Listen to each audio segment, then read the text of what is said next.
Bago tayo mag-umpisa, baka pwede nyong i-like ang video na to. Malaking bagay ang like sa aming mga content creators. Maraming salamat po. Nababalita po sa mga TV, sa radyo, lumalabas sa napopost po sa Facebook, sa TikTok na mayroong mga kabataan na dinudukot. At kung di ako nagkakamali, hindi lang daw kabataan ang dinudukot. At halo-halo po ang nagiging opinyon o halo-halo po ang nagiging kumbaga usapan o nagiging usapin tungkol dito. Yung iba, mayroon tayong narinig na kahakan na yung laman loob daw, yung puso, yung atay, yung mata na pwedeng pakinabangan ng mga doktor para doon sa kanilang mga pasyente. Yun ang kinukuha. At mayroon naman din nagsasabi, ewan ko lang kung naniniwala kayo dito na nangyayari po daw talaga to kapag lalong-lalo na kapag may mga gusali daw o malalaking building daw na tinatayo. So kaya daw ganun. At meron namang iba, baka daw kaya ganito dahil may mga tulay na tinatayo. At kung hindi ka ba naman bangag, paano Labrador, bakit si Tatang Digong pagbibintangan mo? Sino ba nagpapagawa ng mga tulay ngayon? Ha? Sino ba nakaupo ngayon? Anong jurisdiction ni Tatang Digong na para maggumawa ng mga krimen? Ang tanda-tanda na nga nun. Ha? Ikaw si Raulo kang Epifanio Labrador. Na? Yung mga pinagsasabi mo na nagigigil na talaga ako sa'yo Pati ba naman yung krimen? Talaga naman nung umupo na si PBBM, yung mga sindikato ay tuwan-tuwa na dahil nga itong si Tatang Digong ay nawala na tapos ng kanyang termino. Kaya nga sila ay ngayon ay nagpipiesta. Tapos ngayon sa hindi niyo tawag dito, hindi niyo maubos or hindi niyo masiwata yung mga krimen na yan. Ngayon ibibintang mo kay Tatang Digong. Walang iya ka. Pati yung mga laman loob ng mga bata or ano man yung mga kinikidnap daw kasi mag-ingat kayo mga babae na yung mga anak nyo. Totoo po yan, hindi po yan fake news. Pero dito kay Epifanio Labrador, ay si Tatang Digong daw ang may pakana. Siya ang utak ng sindikato na yan. Binibenta raw sa mga mayayaman, ito mga laman loob, kidney, organ. Wow, Tatang Digong Tatang Digong, alam mo na maghintay po kayo mga babayan kasi kakapay pa lang naman ang kaso nito. Meron pa tong pag hindi siya nakakasipot sa mga patawag po sa kanya, saka po yan mawawanted at saka po hahanapin. Okay, mga nasa 3 buwan pa yan, kailan pa lang naman yan At hanggang ngayon nga po, akala niya yung kaso is ganun-ganun na lang. Maniwala po kayo sa akin kasi marami na po kami mga napakulong. No? Yung mga scammer, yung mga nagbabanta na gugurgurin mo, gugurgurin ka, yan, meron na po kami mga napakulong yan. At hanggang ngayon nga po nakakulong pa. Ang kanya pong vlog dito ay pinapakalat niya po na si Tatang Digong daw ang may utak na mga kriminalidad na nangyayari po dito sa Pilipinas para ang pagbintangan daw po ay si Pangulong Marcos. So simulan natin ito mga babayan. Panoorin nito hanggang uno hanggang huli. At kung magustuhan niyo itong ating reaction video, pakilike naman po ng ating video. Okay, simulan na natin. Let's go. Alam nyo, kabahala, kasi balitang-balita po ngayon, hindi lamang po sa isang probinsya, kundi sa buong Pilipinas. Yung nangyayari pong kung saan nababalita po sa mga TV, sa radyo, lumalabas sa napopost po sa Facebook, sa TikTok, na mayroong mga kabataan na dinudukot. At kung di ako nagkakamali, hindi lang daw kabataan ang dinudukot. At halo-halo po ang nagiging opinyon o halo-halo po ang nagiging kumbaga usapan o nagiging usapin tungkol dito. Yung iba, mayroon tayong narinig na kahakan na yung laman loob daw, yung puso, yung atay, yung mata na pwedeng pakinabangan ng mga doktor para doon sa kanilang mga pasyente. Yun ang kinukuha. At meron naman din nagsasabi, ewan ko lang kung naniniwala kayo dito na nangyayari po daw talaga to kapag lalong-lalo na kapag may mga gusali daw o malalaking building daw na tinatayo. So, kaya daw ganun. At meron namang iba, baka daw kaya ganito dahil may mga tulay na tinatayo. At Kung hindi ka ba naman bangag, paano Labrador, bakit si Tatang Digong pagbibintangan mo? Sino ba nagpapagawa ng mga tuloy ngayon? Ha? Sino ba nakaupo ngayon? Anong jurisdiction ni Tatang Digong na para maggumawa ng mga krimen? Ang tanda-tanda na nga nun. Ha? Ikaw si Raulo kang Epifanio Labrador. Na?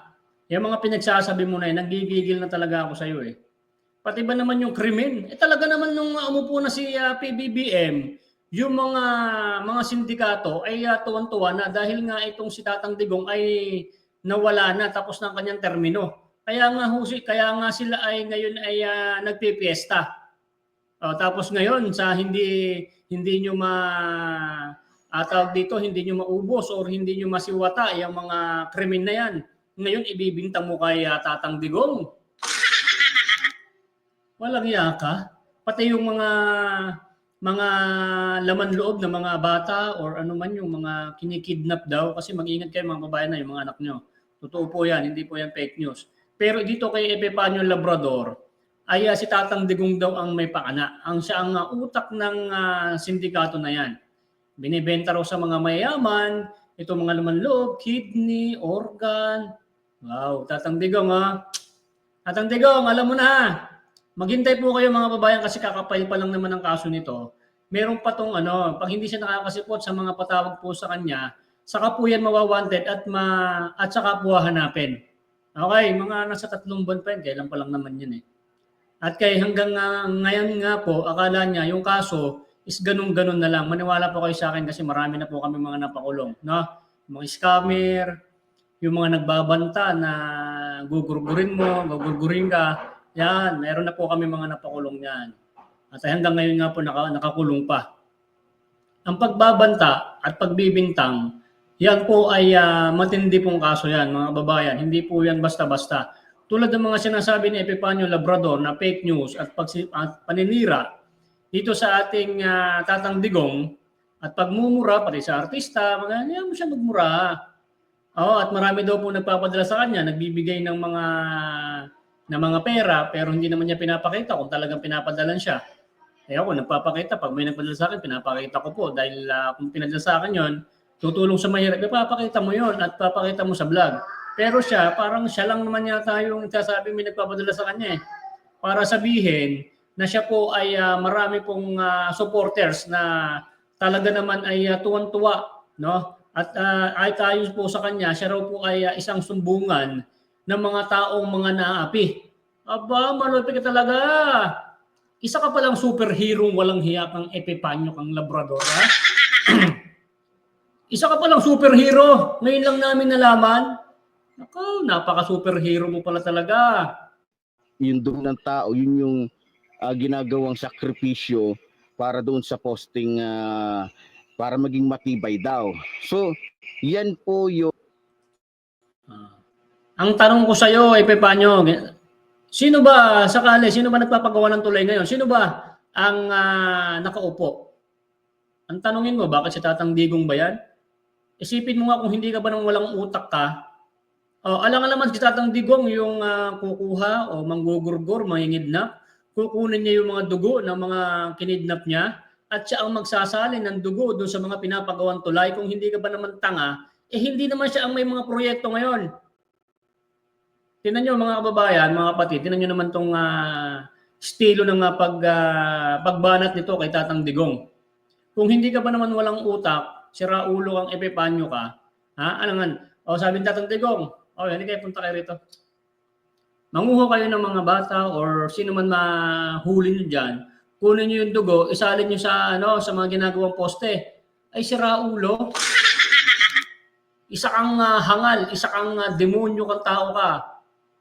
Itong tao na to kahit sa impyerno baka hindi ito tatanggapin ng demonyo eh. Itong tao na to, papasok pa lang ng impyerno, sisipain na ni Satanas. Sasabihin ni Satanas, ng demonyong Satanas, sabi niya, o ikaw, Epifanio Labrador, tumigil-tigil ka, huwag kang pumasok dito sa impyerno, ha? Kasi hindi pa gawa ang impyerno para sa'yo. Kasi ikaw, ang pinagagawa mo sa lupa, sa earth, ha? Yung ginawa ko, halimbawa, ako yung demonyo, ha? Ako kunyari demonyo. Ako si Satanas. Sasabihin ko kay Epifanio, ikaw Epifanio hindi ko pa ginawa yan sa lupa, yung katarantaduhan mo. Hinigitan mo ako, kaya gumawa ka ng sarili mong impyerno, doon ka, ikaw yung mamuno kasi masiraulo ka pa sa akin. Ganon, Epifanio Labrador magawa ka ng sarili mong impyerno kasi mismo si Satanas, hindi ka tatanggapin kasi baka ano mo siya, higitan mo ba, baka ikaw pa mamuno doon sa impyerno. Di ba? Nagiging haka-haka. Pero ayon po sa investigasyon ng ating mga kaibigan, lalong-lalo na sa NICA, no? At tayo ay may mga kaibigan dyan sa NICA. Meron. Kita nyo mga babayan, yung gubat kung saan siya ay naroroon, kita nyo po, naririnig nyo po yung mga huni ng mga insekto, mga malalaking ibon, basta lahat ng mga hayop sa bundok. Ito pong pinaglalagyan po ni Epifanio Labrador, mukhang nasa taas ng bundok na sobrang daming puno at talaga naman ay mahirap puntahan ng tao. Okay? Nagbablog yan, mabababa yan ng baryo. Nagbababa pa yan kung saan may internetan. Kunyari, magbablog siya ngayon. Ngayong araw. Bababa pa yan ng syudad para po makapag-upload siya. Okay? So, kung maririnig nyo, ay talaga naman nakakatakot sa lugar niya. Pero huwag kayong mag-alala. Mahahunting ka rin. Sige, vlog ka lang ng vlog. At iba-vlog din kita na iba-vlog hanggang sa hindi na yan makakapag-upload. Ibig sabihin yan, kasunod na po niyan, yung video na ilalabas is yung nahuli na siya. Okay? Itong tao na to, pag hindi na to nakapag-vlog ng 3 to 5 days, na sunod-sunod, ibig sabihin po niyan, maghintay na po tayo ng balita na si Epifanio Labrador ay sinunog na sa impyerno. Binagsakan ko na ng bomba yan. Kung hindi man gumana itong aking helicopter, mga kababayan, at hindi ko talaga mapalipad, si Epifanio Labrador ay mga nahuli na po ng mga otoridad. Okay? Pero wag kayo kung sino man daw po mga sir ang papasok sa gubat kung saan nakatago si Epifanio Labrador, ay asahan nyo po ba't ibang klaseng bala na sasalubong po sa mga otoridad na balak po siyang hulihin. Di ba? Okay, Sir Yulop, shoutout sa iyo. Sige kuya, yung mata ng aso ni Labrador, nasa gubat dyan, may mga kuliglig. Ako sa akin, sa bundok, sa bahay ko, yung rest house ko sa Rizal, hindi po ganyan karami ang maririnig mo kahit bundok po yun. Ibig sabihin nito, nasa gubat po itong si Epifanio Labrador na hindi po matao. Okay? Kasi po pag matao po ang isang gubat at tao dito, yung maraming kabahayan, hindi po ganyan po ang tunog ng paligid. Ibig sabihin po niyan, sila-sila lang po ang nakatira dyan. Dahil yung mga kuliglig, yung mga hayop dyan, is talagang nakaandyan lang sa paligid niya dahil ilan lang siguro sila dyan. At ilan lang yung bahay na sila lang na mga kawatan ang nagtayo ng bahay dyan para po maproteksyonan at makapagtago itong si Epifanio Labrador. Kaya ganyan po kaingay dyan po sa paligid niya mga kababayan, mga kapatid. Hindi na kung mga, siyempre kamag-anak, lahat tayo may kamag-anak na sundalo, may kamag-anak na pulis. So tinatawagan ko lalo ng mga pinsan ko. So isa lang po yung So ayan mga babayan narinig nyo na naman, meron na naman siya mga kamag-anak, mga pinsan na mga pulis. Okay? Samantalang dati, wala namang binabanggit yan. Ngayon nasusukol na siya, meron na daw siyang pinagmamalaki ngayon ng pulis. Nung nakaraan, meron pa siyang kamag-anak na NBI. Yan na po, lumalabas, susunod yan, pinsan niya si Romualdez. Okay, susunod yan, pinsan ko si Marcos. Susunod niyan, meron akong kamag-anak na senador. Sa ginagawa mo na yan, Epifanio Labrador, hindi mo kami kahit takutin kahit sino pa ang binabanggit mo dyan ng mga pinsan or mga kamag-anak. Kung ikaw ay may kaso, walang pakialam ang mga pulis na yan pag ikaw ay hinuli. Okay? At kung ikaw ay tutulungan ng mga sinasabi mong mga pinsan na yan, pag ikaw ay dinakip, pati yan, kung talaga totoong may mga kamag-anak ang pulis, tanggal yan kung ikaw ay tutulungan nila. Alangan naman ipagpapalit ng mga sinasabi mong pulis na ikaw ay tutulungan kung ikaw ay may kaso. Ano, makikipagbarilan yung mga pulis na sinasabi mong kamag-anak mo? Hindi nila ipagpapalit yung kanilang serbisyo para tulungan ka kung hindi ka ba naman inutil, tanga, bobo. Di ba? Ang tagal-tagal nilang pinaghirapan yung pagiging pulis, tapos ikaw pinsan kang siraulo ka, kahit ako kung akong kamag-anak mo, ako pinsan mo Sa pinagagawa mo na sa kapwa mo, pangbabalahura, sa wala namang kinalaman ng mga tao sa buhay mo, ay hindi kita tutulungan, baka ako pa bumaril sa'yo, nakapinsan mo Siraulo tong tao na to. Lumabas sa kanilang pag-iimbestiga, no? So, merong isang sindikato na ginagawa ito ngayon, lalong-lalo na papalapit na yung eleksyon, para po maibaling yung kaisipan ng ating mga kababayan sa issue na to. Yung tungkol sa pagkawala ng mga kabataan na dinudukot di umano. So, ang hindi alam ng lahat, ito po nakarating po sa akin at ito kaya nga po ko gabi na nakapag-vlog dahil sa dami po hindi ko na malaya na hapon na pala. So talagang kasi nakakabahala Mga kabataan ang involved dito. Pwedeng anak mo, pwedeng anak ko, o pwedeng kahit sino ay maaaring madukot, no, ng mga hinihilalang mga kidnapper na mga bata. Para po sa akin kasi inanalyze kong mabuti base na rin doon sa mga nakausap ko at base na rin sa kanilang mga nakikita. May mga politikong nasa likod dito, no? May mga politikong nasa likod dito para po maibaling sa usapin na ito yung dapat sana ay yung usapin ay maibaling sa kanila. No, kumbaga sinasadya ito para malihis mawala sa isipan ng mga kababayan natin yung totoong issue at nangyayari dito sa ating bansa. Lalong-lalo na ngayon, papalapit na po ang eleksyon. Lumabas po kasi natatakot silang magsalita, so tinawagan ko rin yung ibang kaibigan natin mga vlogger. Sabi nila, humingi din ako ng punto sa kanila, humingi din ako ng opinion sa tingin nyo ano ba to. So sabi ng kaibigan nating vlogger na para sa kanya mukhang sinadya to para ayun na nga para maibaling sa isyung ito yung usapin tungkol sa dito kay Sara Duterte na 100% ay talaga mai-impeach, kaya nga ginagamit yung iglesia ni Manalo na Diablo para pagkasunduin na lang. No, ginagamit pa yung National Peace Rally di umano ng iglesia ni Manalo na Diablo, no? So ginagamit pa nila to para lang, di ba? Para lang hindi siya ma-impeach. Alam na natin galawan nila. Ngayon dahil hindi naman yan tumalab, hindi naman yan So ang nangyayari ngayon, sinasadya nila to at alam ko ito rin ang gagamitin nila na issue para po sirain ang ating mahal na Pangulo. Kaya ko po ito sinabi dito dahil may plano po silang hindi maganda. Kasi sa nangyayaring ito, sasabihin na naman nila, tingnan nyo, si Marcos na ang Pangulo. Si Marcos na ang tingnan nyo, laganap na yung ganitong mga krimen. Dati wala namang ganito nung panahon ni Rodrigo Roa Duterte. Tignan nyo, di ba? Alam naman natin Alam natin ang galawan ng ating mga kalaban. Alam natin na lahat na lang na nangyayari, halos lahat na lang ng mga krimen na nangyayari, gusto nila agad na i-connect sa ating mahal na Pangulo. Para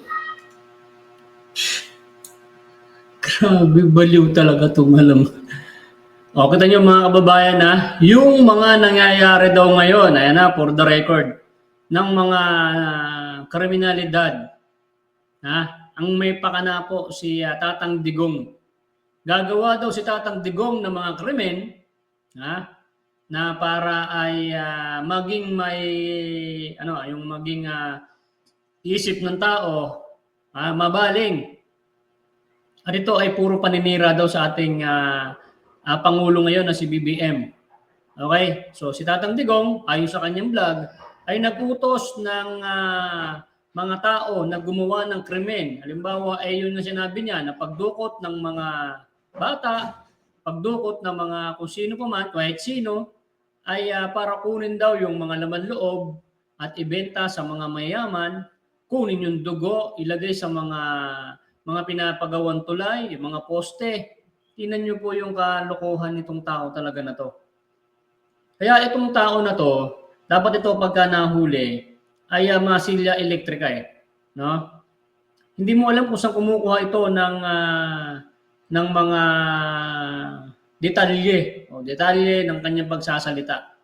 Wala na ata siyang masabi sa kanyang mga vlog, kaya kung ano-ano na lang ng mga naiisip niya, ng mga nagiging krimen or napapanood sa social media ng mga pagdukot ng mga bata, ay ibibintang niya po dito kay Tatang Digong.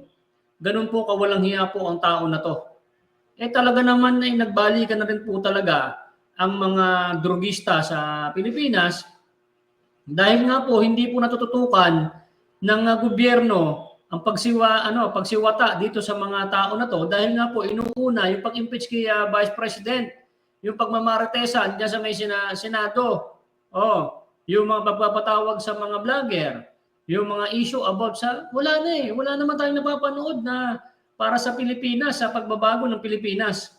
Yung pagmimitingan dapat nila kung paano ang gagawin sa pagbaba ng mga presyo ng gulay, presyo ng bilihin sa merkado. Wala May nakita ba kayo na nag-meeting sila about dyan?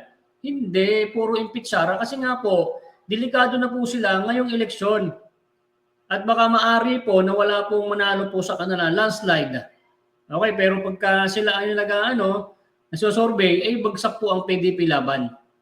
Okay, hindi daw mananalo yung ating mga manok. Pero bakit inaapuran nyo? Kabado kayo dahil walang boboto sa inyo. Ito ang mangyayari mga babayan. Pag natalo sila, okay? Napanood nyo ba yan?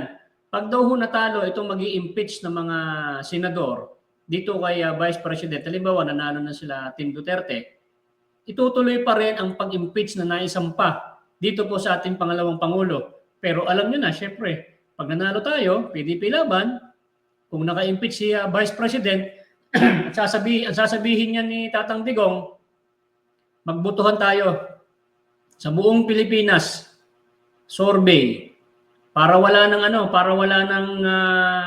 walang daya. Lahat ng tao sa Pilipinas bumoto. Okay, siyempre gagawa kung paano silang boboto. Buong Pilipinas bumoto. Gusto nyo bang ma-impeach si Vice President? Oo o hindi.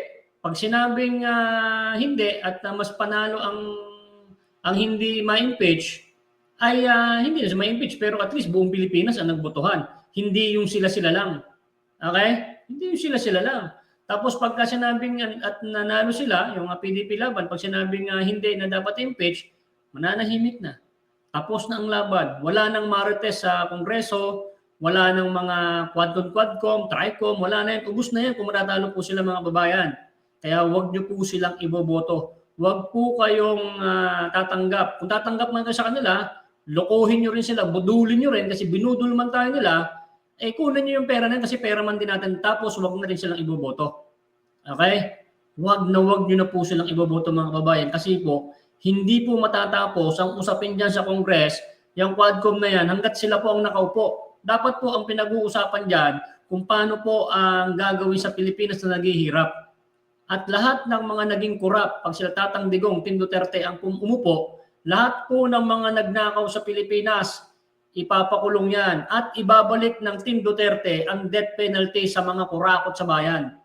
Yan po yung nakikita ko kasi baga tawag dito, pagka wala kasing pangil, di ba tulad dati mayroong bitay, ibabalik yan Tatang Digong, huwag kayong mag-alala, kausap ko na si Tatang Digong Tatang Digong, yung usapan natin pagka kayo na ulit, ibalik niyo yung sa yung mga death penalty. Pag nahulihan ng mga 1 kilong ng pulburon, bitay na kaagad.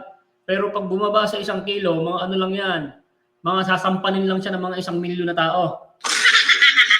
Yung mga korap na mga nakaupo, bitayin na yan. Kunyari, sabay-sabay sila na napatunayan sa Pilipinas na 10 politician ang napatunayan na nangurap, bitayin sabay-sabay kung 10 sila. At kung sino pinakamalaki na nabudol or nakurakot, dalawang upuan na yun sa kanya, 'di ba? Uupo kang ganyan. Yung isang upuan, isaklob mo sa kanya kasi sobrang kasalanan niya yun. Sobra daming niyang nakurakot sa bansang Pilipinas. Kaya 2 upuan sa kanya, isa sa baba, isa sa taas. O, 'di ba? Malupit 'yun. Ako ang may plano niyan, mga babayan. 'Di ba? Lupit, no? Para masira nga yung administrasyong alam natin yan, excuse me po, mga minamahal ko mga kababayan.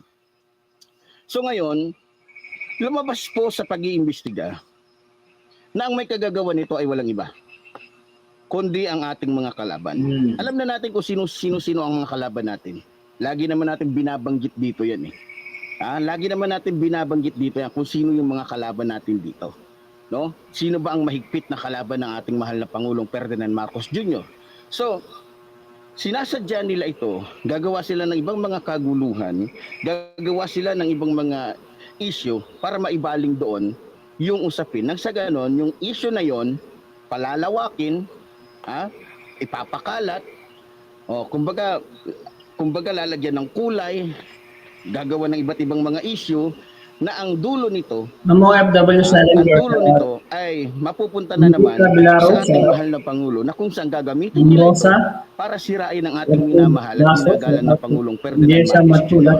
So, ito yung nagiging galawan. Hindi alam ng lahat to. Ayaw sabihin ito ng iba dahil natatakot sila. Kaya nga salamat na lang doon sa mga kababayan natin at lalong-lalo na sa mga kasamahan natin na natatakot silang magsalita dahil daw baka ganito, ganon sila, ganito, ganyan, makakasuhan sila. Eto, mga minamahal ko mga kababayan, napakabigat po ito. No? Alam nyo naman, basta para sa bayan, tayo po ay maglilingkod. Wala tayong sisinuhin, wala tayong aatrasan. Basta para sa bayan, magsasalita po ang yung lingkod, Epifanio Labrador. Alang-alang po sa kaligtasan o kapakanan ng ating mga kababayan. Halos lahat po ng mga sensitibo na usapin dito. Grabe na itong si Epifanio Labrador, mga babae, no? Para sa kaligtasan, magsasalita daw siya. Wow. Grabe si Epifanio, mukhang tumatakbo ka na. Kaligtasan.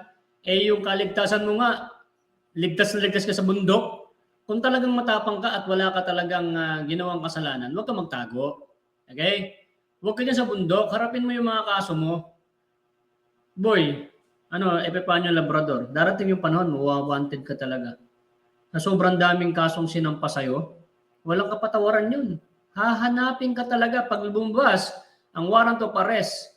Hindi lang isa ang kaso mo kasi, marami.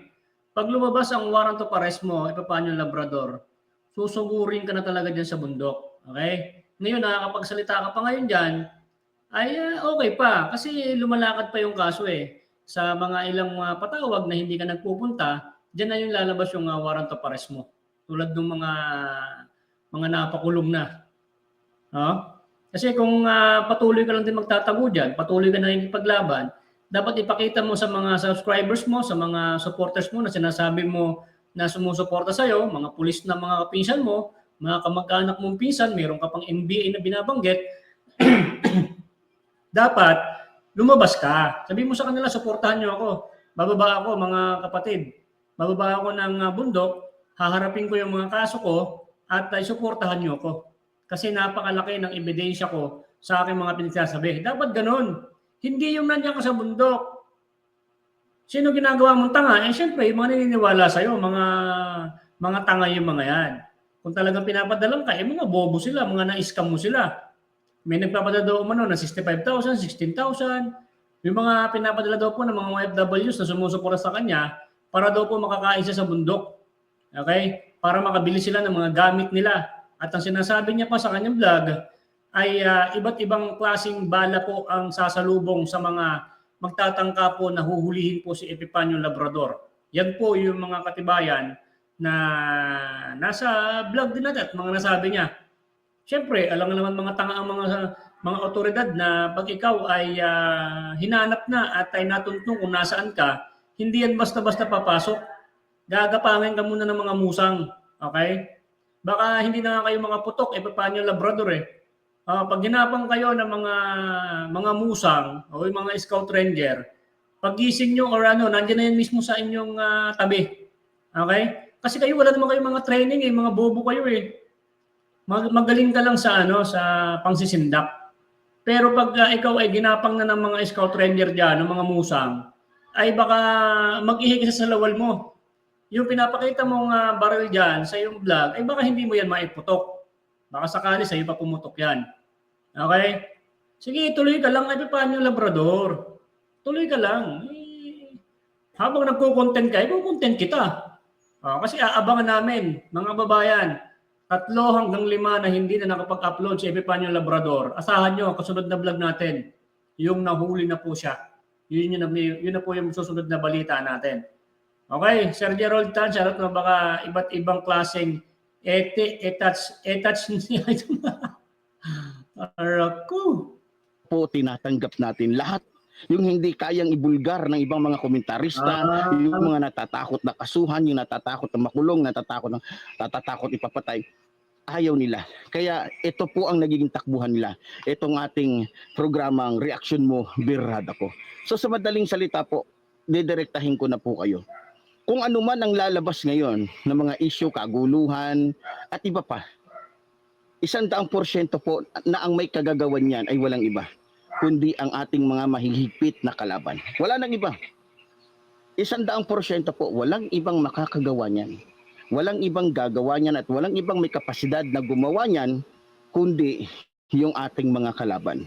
Para lamang po, maibaling yung issue sa usapin na ito at malimutan sila ng ating mga kababayan.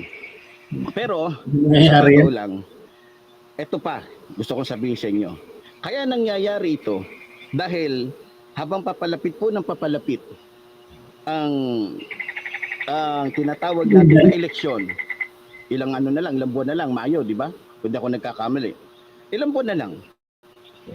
So, ang mangyayari dito, mga minamahal ko mga kababayan, sa nakikita ko lang, sinasadya nila ito para gamitin sa kanilang pagpapapogi. Wait mga kababayan. Okay. Dito sa issue na to, 'di ba, Mayo ang eleksyon. April, May, June. June 2 ang umpisa sa pagdinig sa impeachment ni Vice President. Alam nyo na. Wala man lulusot sa kanila. Wala man lulusot sa mga yan, yung mga naghain na yan. At ito pa meron akong isang vlog. Kung totoo man to, yung mga nabayaran umano, ang nagbulgar niya si Maharlika, na tigwa 150 million kada isang pirma ng impeachment ni Vice President. Sabi ni Maharlika, maghintay lang po tayo kasi may lalabas din na video dyan. Meron ding sa mga nabayaran na yan ay babaligtad. Maghintay po kayo dyan mga babayan. Okay? Matagal pa naman ang laban hanggang sa Mayo pa. At kung sakali na umabot na ng eleksyon at mabalitaan natin, mas marami sa team natin ang mananalo, ano mangyayari sa impeach na yan? Alam kami, panalo kami, PDP laban, impeach pa namin si Vice President. Di wow. Bye-bye na kayo, bye-bye. Magtanim na lang kayong kamote. Hanggang sa panonood na lang kayo. Hindi na kayo iboboto ng taong bayan. Kasi sawang-sawa na sila sa inyo. Okay? Wala na kayong ginawa dyan sa kamera. Kung hindi mag-hearing, mag-contempt na lang kayo mag-contempt.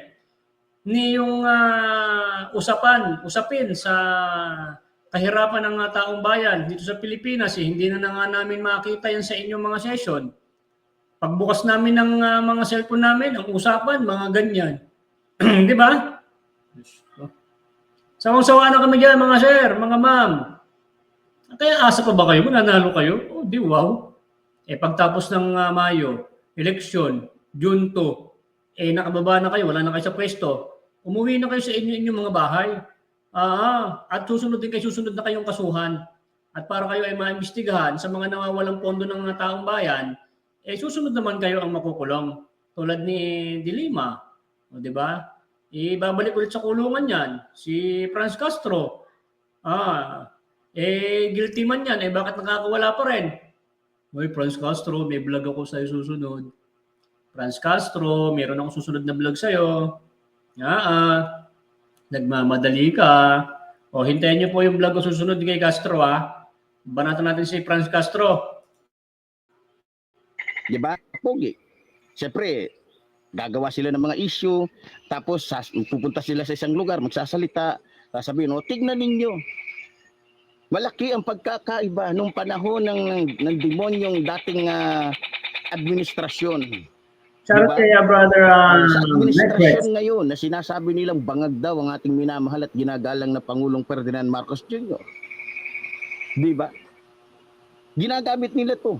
Gagamitin talaga nila to para maging maging pogi sila, maging mabuti sila, maging maganda sila sa mata ng ating mga kababayan. Lalong-lalo na eleksyon ngayon. At sigurado ko hindi lamang 'yan. May mga darating pa habang papalapit ang eleksyon, mga minamahal ko mga kababayan. Gumagawa na po ng hakbang yung ating mga kalaban. Yung iba pa nga dyan sa totoo lang. Kumukontak na ng mga taong masisiguro kaya nilang bayaran, na kayang ibenta yung mga prinsipyo sa pamamagitan ng pera para iboto lamang itong mga tulonggis na to. Balita ko po, bawat probinsya, tila itong si Bato de la Rosa at itong si Bongo, namamahagi na ng milyon-milyon, daan-daang milyon kada municipal. Yan, Epifanio Labrador, patunayan mo yan. Dapat yan, pagsasalita mo na yan, namamahagi na si Senator Bato at Senator Bongo ng daan-daang milyon, patunayan mo yan. Sir Bongo, Sir Bato, ayon sa pagpapalabas ng fake news nitong si Epifanio Buteteng Labrador, ayon doon sa kanyang balita, sa kanyang source or puting ahas, nag-ano na daw kayo, nagsisimula na daw kayo mamigay ng daang milyon sa mga tao or sa yung mga siguro mag-ano ng mga kandidato nila. Kita mo ang ka-fake newsan mo. Paano mo papatunayan yan, Epifanio Labrador? Pang-ano yan, biruin mo yung mga sila Senator Bato na kandidato yan. Pinapaanuhan po kayo ni Epifanio Labrador, binibigyan kayo ng fake news. Ano po bang kaso rito, Sir Bato, na kayo raw po ay naglalagay na or namamahagi na po kayo ng daan-daang milyon ayon po rito sa tao na to? Biruin mo, daan-daang milyon? Saan kaya nakakuha nitong si Raul na to yung kanyang sinasabi? Kaya Senator Bongo, yan, patunayan niyo po sa tao na to at sa mga supporters itong mga tanga na hindi po kayo gumagamit ng daan-daang milyon na para manalo po kayo sa darating na eleksyon. Okay? Yan po yung pinagkakalat niya Namamahagi na sila na kung saan para ipakalat, para ibang bayad sa ating mga kababayan, no? So talagang expected naman natin yan na talagang pera talaga ang gagamitin ng ating mga pera talaga. Bakit ikaw? Nanghihingi ka nga ng mga tulong na sa mga supporters mo, di ba?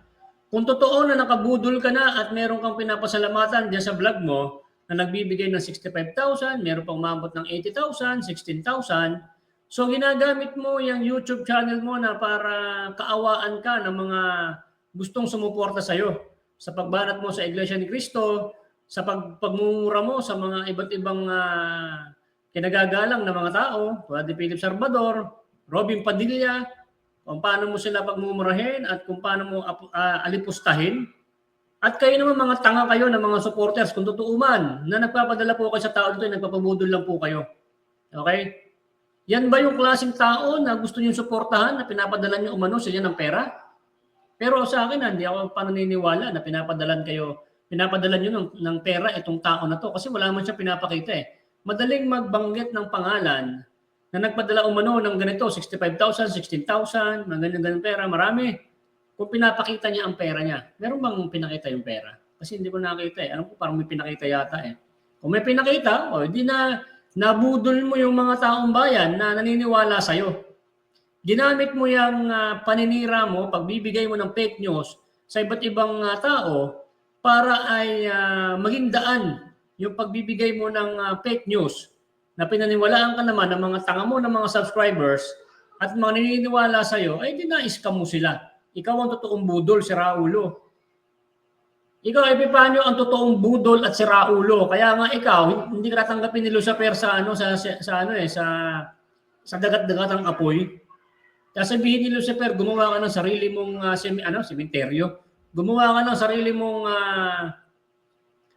impyerno. Kasi hindi ka pwede doon, baka sapawan mo pa si baka sapawan mo si Lucifer at mag-away pa kayo. Kaya ikaw, no? Dali. Kaya ikaw hindi tatanggapin ni Lucifer, Epipanyo Labrador, hindi. At hindi kanya tatanggapin talaga.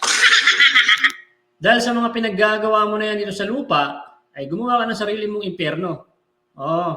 Gumawa ka ng sarili mong impyerno, tapos isama mo lahat yung mga subscribers mo, mga tanga. Kuhain mo lahat yung mga naniniwala umano sa'yo. Isama mo yung mga pinsan mo, sinasabi mo ng mga pulis. Isama mo yung pinsan mo o kamag-anak mo, sinasabi mo na kamag-anak mo, NBI. Lahat na lang gusto mong kamag-anakin Sino ba mga tanga naman yung mga pulis na sinasabi mo na kamag-anak mo na sumusuporta sa'yo? Mga sir yung mga dadampot at huhuli, pag meron ng warrant of arrest si Epipanyo Labrador, meron daw siya mga pulis kasama niya sa bundok, maaaring kasama niya kasi susuportahan siya eh. Meron daw siyang pinsan ng mga pulis. Meron siyang pinsan na kamag-anak na NBI. Ganun ho siya kalupit mga sir At pagpasok nyo pa lang dyan sa gubat kung nasaan si Epipanyo Labrador, iba't ibang klaseng bala na raw po ang sasalubong sa inyo. Kaya mag-ingat kayo mga sir. Kalaban. Pera. Gagamitin talaga nila yung pera. Para, siyempre, alam ng ating mga kalaban na pagdating ng election, pag marami kang pera, kahit pangit ka, kahit di ka karapat-dapat, panalo ka. Basta may pera ka. Kaya nga, di ba? Kaya nga sinisiguro ng ating mga kalaban na, di ba, umikot sa buong bansa para lamang, alam mo na, kumontak ng mga taong mauutusan nila na magiging na magbayad sa mga kababayan natin. Expected na natin yan. Pero pasalamat na lang tayo. Dahil kung hinayaan ng ating mahal na Pangulo na itong si Sara Duterte ay makapagnakaw ng bilyon-bilyon, trilyon-trilyon, siguradong mas magiging maimpluwensya sila sa halalang ito. Dahil mas marami silang perang pwede nilang ipuhunan. Kaya nga ayaw ni Sarang umalis. Ayaw ni Sarang bumaba. Kahit pinapaalis na siya ng taong bayan sa kanyang upuan bilang pangalawang pangulo ng ating bansa. Dahil habang nandiyan siya, kahit papaano nakakapagnakaw pa siya. Sa totoo lang, talagang todo pagnanakaw pa rin ang ginagawa ni Sara Duterte sa ngayon para lamang matustusan niya o matulungan niya yung kanyang mga kaalyado na alam niyang tutulong sa kanya sa pag ito ay nanalo. Katulad ni Bato de la Rosa, ni Bongo, na alam naman natin na mga asot tuta ng mga Duterte. So, talagang mahigpit na, talagang grabe na. Tumitindi na yung labanan ngayon. Kanya-kanya silang diskarte, kanya-kanya silang paninira sa ating mahal na Pangulo. Pero, tulad ng sinasabi ko na sa inyo, plano nilang siraan ang ating mahal na Pangulo nang sa ganon ay masira din yung ating mga kaalyado, yung mga kakampi ng ating mahal na Pangulo. Pero isa lang ang masasabi ko. Kung ano man ang nangyayari ngayon, maging mapagmasid po tayo. Dahil alam naman natin na talagang yung kalaban natin na kung saan gustong magkaroon ng kapangyarihan at manatili na may kapangyarihan, gusto kasi nilang huwag mabuwag yung kanilang triad na kung saan matagal nang namamayagpag dito sa ating bansa. At balita ko nga, yung mga Chinese na mapipera, isa sa gustong tumulong sa mga Duterte. At itong mga Chinese na to na mapipera, ito po lahat ay involved sa iba't ibang mga illegal illegal activities. O itong mga Chinese na to, ito yung mga Chino na kung saan inalagaan ni Duterte, sinuportahan ni Duterte, protektado ng mga Duterte, na kung saan may mga illegal na ginagawa dito sa ating bansa. So, grabe. O isa pa dyan, yung mga kakampi nila sa sindikato ng droga. Talagang gagamitin nila at Kita nyo mga babayan ha, nabalitad pa ang ginawang war on drug ni Tatang Digong. Si Tatang Digong pa raw ngayon, ang pinaka-drug lord dito sa Pilipinas sa kabila ng pagpugsa niya ng mga krimen. No? Di ba? Grabe itong mga tansong vlogger na to. No? Kung sino pa talaga nakatulong, siya pa yung naging mastermind.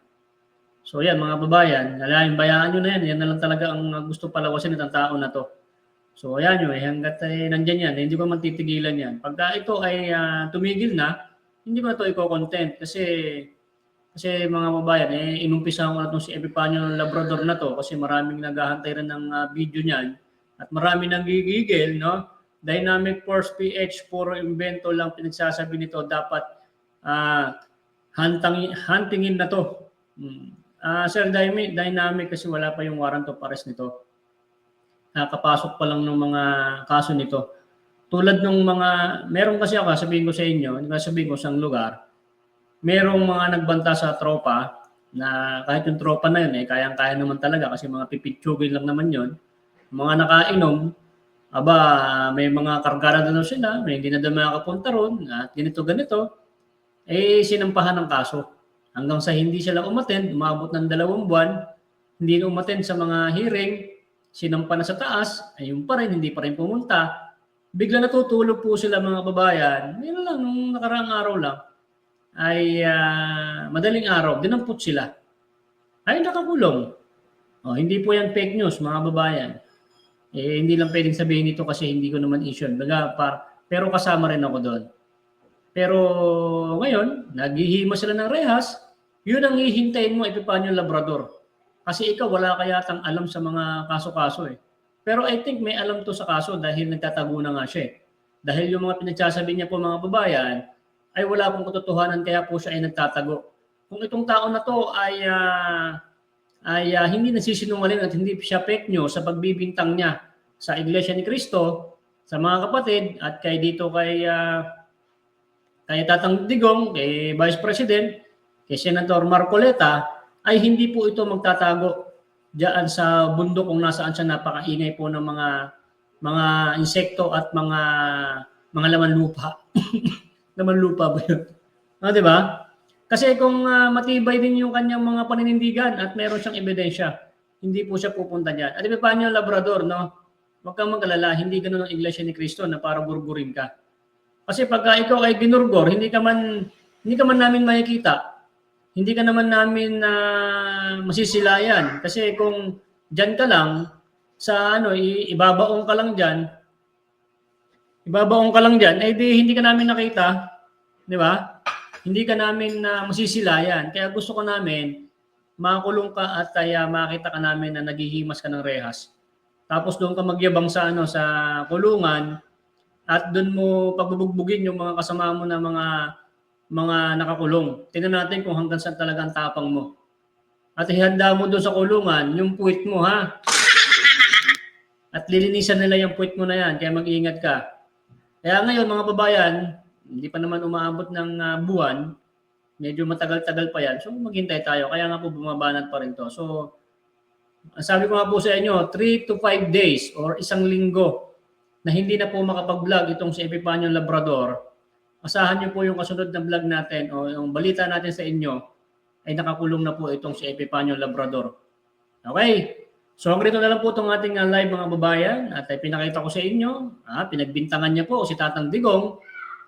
Si Tatang Digong na naman daw po ang may pakana or utak ng mga pangingidnap ng mga bata, kukunin yung mga dugo, mga laman loob, yung dugo ilalagay daw sa mga tulay, mga poste para tumibay, sira ulo pala to. Wala namang project sa Tatang Digong na gumawa ng mga tulay. Meron ba siyang jurisdiction na gumawa ng tulay ngayon? Hindi mo iniisip yung sinasabi mo.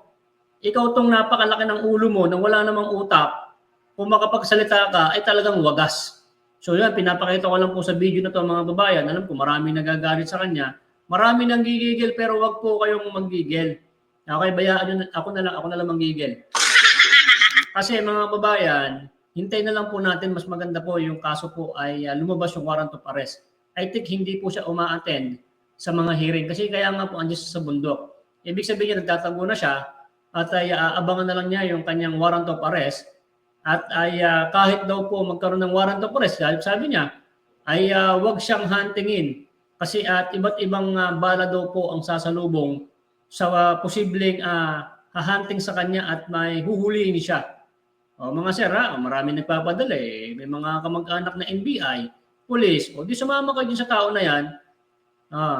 Pero wag mo kami Epifanio Labrador, ipakita mo may pulis ka diyan. Pero kasi yung mga haka-haka mo na kasi pang mental hospital lang naman yung utak mo, kasi baliw ka na, wala na kayong maniniwala sa iyo. So, i-content ka ng content kasi gustong-gusto kita, kasi magiging masaya ang kaluluwa ko pag ikaw ay nahuli na. So, ayan, maraming salamat Ay, Sir Jong Laurente, shoutout, no? Naman dyan, Idol Boy, balik na yan, Idol. Okay, Georgina, Hinayon, hindi ka na pinapaniwalaan, wala ka nang magagawa dyan, Sarah. Pa rin mag-move on ka na. Okay. Maghintay tayo. Sabi nga ni BP Sara, mas masakit pang mawala ng jowa kaysa sa ma-impeach. So, matagal pa ang laban. Wag kayo. Ilang buwan pa to, ha? Wala yan. Wala nyo, magkaroon pa ng isang people's power, manginig-nginig mga tuhod nyo. So ayan guys, maraming salamat ha. Kung nagustuhan mo itong ating reaction video, palike naman at isang suporta mo lang. All good sa tayo dyan. God bless you every day.